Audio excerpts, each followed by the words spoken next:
नमस्कार, मैं हूं प्रवीण गौतम। दोस्तों, किसानों पर कंगना रनौत के शर्मनाक बयान के बाद असली टुकड़े टुकड़े गैंग भले सोशल मीडिया पर उनका समर्थन कर रहा है, नफरती चिंटू कंगना के समर्थन में लॉजिक दे रहे हैं, पुरानी खबरें दिखाकर बात का बतंगड़ बनाया जा रहा है। लेकिन जमीन पर काम करने वाले, पब्लिक के बीच जाने वाले बीजेपी नेताओं ने पीएम मोदी और बीजेपी आलाकमान से कंगना रनौत की शिकायत कर दी है। और इसके अलावा कई नेताओं के बयान ऐसे आए हैं कि मैडम को कोई चुप कराओ, इस तरह के बयान अच्छे नहीं है, हमारे लिए मुश्किल हो जाता है हालात को संभालना। कंगना रनौत के बयान पर बीजेपी नेताओं ने क्या कहा है, ये आगे आपको दिखाएंगे। पहले कंगना का वो बयान सुनाते हैं, जिन लोगों ने नहीं सुना उनको बता देते हैं कि कंगना ने क्या कहा था। कंगना ने एक मीडिया इंटरव्यू में कहा था कि अगर हमारा शीर्ष नेतृत्व कमजोर होता तो भारत में बांग्लादेश जैसी स्थिति हो जाती। सभी ने देखा कि किसान आंदोलन के दौरान क्या हुआ, प्रदर्शन के नाम पर हिंसा फैलाई गई, वहां रेप हो रहे थे, लोगों को मारकर लटकाया जा रहा था। केंद्र सरकार की ओर से कृषि कानूनों को वापस लेने के फैसले को सही ठहराते हुए कंगना ने कहा कि जब बिल को वापस लिया गया तो सभी उपद्रवी चौंक गए, क्योंकि उनकी प्लानिंग तो बहुत लंबी थी। तो किसान आंदोलन को इस तरह बदनाम किया कंगना रनौत ने। उसके बाद सियासत शुरू हो गई है और कंगना रनौत ने बीजेपी के लिए सेल्फ गोल कर लिया है। ये बहुत सारे राजनीतिक एक्सपर्ट का मानना है, क्योंकि हरियाणा में चुनाव है और हरियाणा एक ऐसा राज्य है जिसका किसान आंदोलन पर बहुत असर था। बहुत बड़ी संख्या में हरियाणा के किसान भी दिल्ली आए थे। हरियाणा और पंजाब में सबसे ज्यादा असर था, उसके बाद पश्चिम यूपी के किसान थे। तो हरियाणा चुनाव में इस बयान को लेकर बीजेपी मुश्किल में आ गई है और पंजाब के नेताओं के लिए भी पब्लिक में जाना मुश्किल हो गया है। पहले आपको विपक्षी नेताओं के कुछ बयान दिखाते हैं। सुप्रिया श्रीनेत ने कंगना को कहा कि या तो सबूत दिखाओ या कान पकड़कर माफी मांगो। कंगना रनौत के बयान पर बीजेपी को घेरते हुए सुप्रिया श्रीनेत ने कहा, बीजेपी सांसद कंगना जी का लेटेस्ट बयान है कि किसान आंदोलन में लंबी प्लानिंग थी, बांग्लादेश जैसी, और इसके पीछे चीन, अमेरिका जैसी विदेशी शक्तियां काम कर रही हैं। क्या यह कंगना की निजी राय है या बीजेपी और सरकार का मत है? क्या बीजेपी और सरकार भी मानती है कि अमेरिका और चीन हमारे देश के अंदर अस्थिरता कर रहे हैं? अगर मोदी सरकार को लगता है कि विदेशी ताकतें हमारे देश के अंदरूनी मामलों में दखल दे रही हैं, तो इसके बारे में क्या कदम उठाए जा रहे हैं? किसानों को बीजेपी नेताओं ने बहुत अपशब्द बोले हैं। अब उनकी सांसद अन्नदाताओं को हत्यारे और बलात्कारी भी बोल रही हैं। इसका जवाब हम नहीं, बस कुछ दिनों में हरियाणा देगा। लेकिन राष्ट्रीय सुरक्षा पर सवाल खड़े किए गए हैं, तो बीजेपी और सरकार को जवाब तो देना पड़ेगा। और अगर ऐसा नहीं है तो ये सांसद कान पकड़कर माफी मांगे। वहीं मोदी सरकार में मंत्री और पंजाब के नेता रवनीत बिट्टू से सवाल करते हुए सुप्रिया श्रीनेत ने कहा, कुछ सवाल रवनीत बिट्टू से।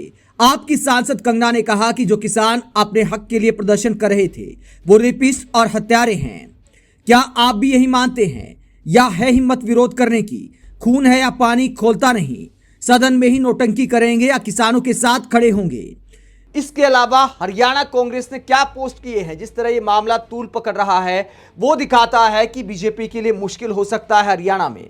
हरियाणा कांग्रेस ने कंगना का वीडियो पोस्ट करते हुए कहा कि 750 किसानों की शहादत को अपमानित करते हुए भाजपा सांसद हरियाणा के किसानों को देशद्रोही बता रही हैं। मैडम, सत्ता का नशा हो या किसी और तरह का, ज्यादा दिन नहीं टिकता। हरियाणा से भाजपा का सुपड़ा साफ होने वाला है।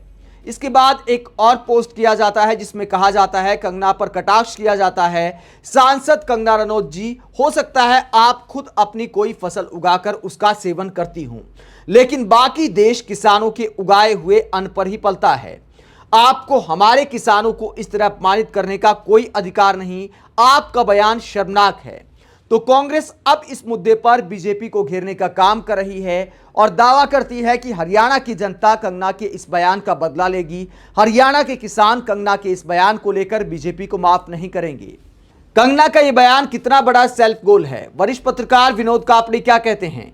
ऐसे ही नफरती और मूर्खों को पाल पोस कर नरेंद्र मोदी 240 तक पहुंचे हैं, अब 40 की तैयारी चल रही है। विनोद कापड़ी के कहने का मतलब यह है कि अगर कंगना रनौत जैसे सांसद ऐसे ही बयान देते रहे तो विपक्ष को ज्यादा कुछ करने की जरूरत नहीं है।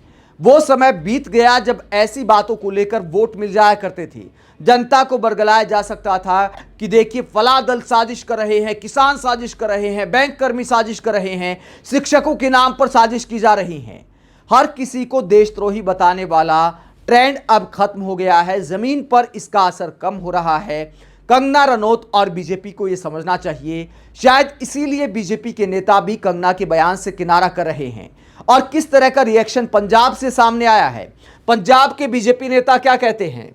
पंजाब कांग्रेस के नेता और पूर्व मंत्री राजकुमार वेरका ने कंगना रनौत के खिलाफ एफआईआर दर्ज करने और एनएसए के तहत एक्शन लेने की मांग की है। उन्होंने पंजाब के मुख्यमंत्री से अपील करते हुए कहा कि कंगना ने पंजाब और किसानों को बदनाम किया है, ऐसे में उन्हें डिब्रूगढ़ जेल भेजा जाना चाहिए। वेरका ने कहा कि आए दिन कंगना पंजाब के नेताओं और किसानों पर सवाल उठाती हैं, उन पर एक्शन लिया जाना चाहिए।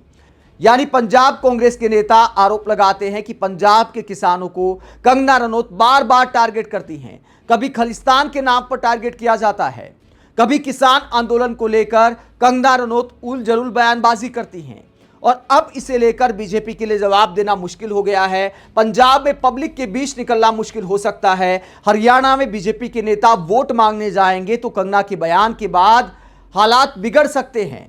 जवाब देना मुश्किल हो जाता है किसानों को। कई जगहों पर तो बीजेपी नेताओं को भगाया तक गया है। कंगना रनौत के इस बयान के बाद ऐसे हालात बीजेपी के लिए दोबारा भी खड़े हो सकते हैं। बीजेपी नेताओं को शायद इस बात का डर लगता है, इसीलिए पंजाब बीजेपी के नेताओं के बयान सुनिए। पंजाब बीजेपी के नेता हरजीत सिंह ग्रेवाल ने कहा कि कंगना का यह निजी बयान है। उन्होंने कहा कि किसानों पर बोलना कंगना का विभाग नहीं है, यह कंगना का निजी बयान है। पीएम मोदी और भाजपा किसान हितैषी हैं। कंगना को इस तरह का बयान नहीं देना चाहिए, उन्हें ऐसे बयानों से दूरी बनाने चाहिए। आज तक की इस रिपोर्ट के मुताबिक बीजेपी नेताओं ने कंगना के इस बयान के खिलाफ शीर्ष नेतृत्व से शिकायत की है, यानी आलाकमान को शिकायत की गई है कंगना की कि इनकी बयानबाजी की वजह से हमें मुश्किल हो जाता है, हमें पब्लिक के बीच जाना होता है। कंगना तो किसी मीडिया इंटरव्यू में हिमाचल में या मुंबई में पंजाब के किसानों पर, हरियाणा के किसानों पर कुछ भी बोल देती हैं, लेकिन जमीन पर जाने वाले नेताओं को हालात का सामना करना पड़ता है। और अब चूंकि हरियाणा में चुनाव है तो हो सकता है बीजेपी आलाकमान भी कंगना को बोल दे कि मैडम या तो चुप रहें या फिर इस तरह के बयान ना दें, आपकी बयानबाजी पार्टी पर भारी पड़ सकती है। हालांकि पीएम मोदी कंगना को यह तो नहीं बोल पाएंगे जो प्रज्ञा ठाकुर को बोला था कि किसानों के अपमान पर मैं आपको दिल से माफ नहीं कर पाऊंगा, क्योंकि वो गांधी जी का मामला था। दूसरे देशों में जाकर गांधी जी के सामने शीश झुकाना पड़ता है, तो प्रज्ञा ठाकुर को बोल दिया गया था। लेकिन यहां पर कंगना को बोलना मुश्किल है, सरेआम बोलना। लेकिन यह हो सकता है कि बीजेपी आलाकमान हरियाणा चुनाव को ध्यान में रखते हुए और पंजाब में बीजेपी को फिर से खड़ा करने के लिए कंगना को बोल दें कि आप किसानों पर यह अनर्गल बयानबाजी बंद करें। भले सोशल मीडिया के नफरती चिंटू कंगना का समर्थन कर रहे हैं, लेकिन जमीन पर काम करने वालों ने कंगना पर आला कमान के सामने हाथ जोड़ लिए हैं, हाथ खड़े कर दिए हैं। आप बीजेपी नेताओं के कंगना के बयान से किनारा करने पर क्या सोचते हैं, कमेंट बॉक्स पर अपनी राय जरूर दें। अगर आप हमारी पत्रकारिता को पसंद करते हैं तो थैंक्स के ऑप्शन का इस्तेमाल भी कर सकते हैं। इसके अलावा वीडियो को लाइक करें, चैनल को सब्सक्राइब करें। नमस्कार।